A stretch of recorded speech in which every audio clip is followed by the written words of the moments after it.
Hey everybody. This piece is called A Way to Escape. I am weak, so I seek to escape to a time where I can elate in the fact that I can always find gladness, but instead I find sadness that finds its way to madness.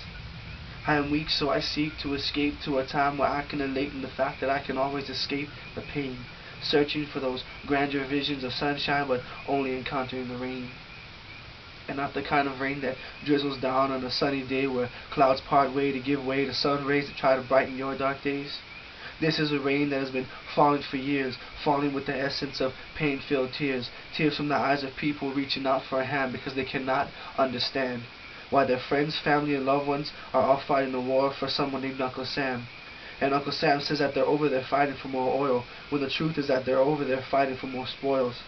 The spoils of war is your only main concern, I must say. That's why you don't care how many people get shot, bombed, and burned along the way.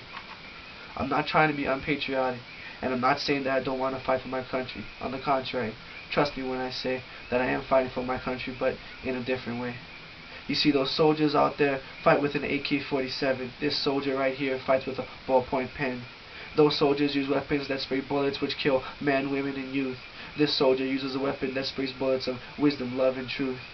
For a long time, I felt like life wasn't worth it, and that all I was doing for it was taking up space. Then the day came when my mind frame was taken, with all-encompassing boundaries that astound me of the entirety of my mentality was shaken. I constantly reminisce of the item which did this, for you see this item is a book, and from the very first chance to glance this item I shook.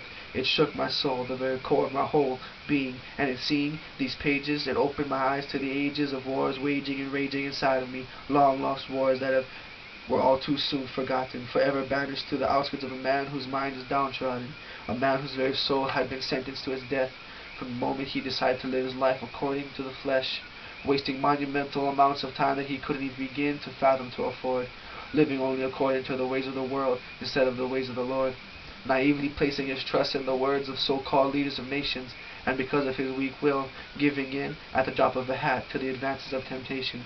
So naive and weak-willed did this man roam the earth, not realizing that his true destiny lied in the hands of He, a man that's been with him from the day of his birth, not knowing that his journey was combined and intertwined within the tapestry of life, armed with a tool to slice through the world's fallacies and fat with a skillfully crafted knife, a blade so sharp that even demons fear it. Formed by the hands of God, it's the sword of the Spirit. And as you can see, this man is me, changed by God's grace, reformed and transformed by His touch, and that is why every day I find a way to take away from what I'm doing and thank the Lord so much. Deciding no longer to be living life blinded to the truth, but instead live as a beacon to the youth.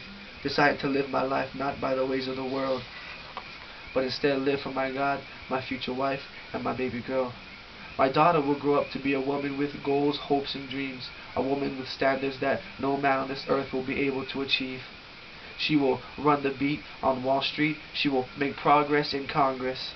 And even though the God of my life, my future wife, my daughter, and poetry keep me going strong, and are my reasons to keep going on, there are still moments, and I'm sure you can relate, where I get weak, and so I seek for a way to escape. Thank you guys for watching. Please comment. Peace, everybody.